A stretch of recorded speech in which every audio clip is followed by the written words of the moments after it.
Hey, check out this transparent breadboard. Really cool.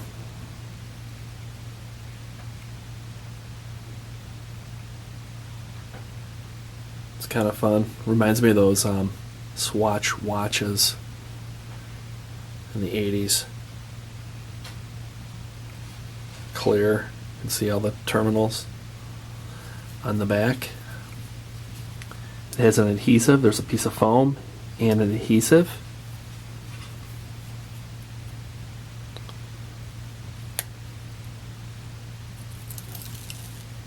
Just want to stick it to something. Where'd it go? And it's rugged.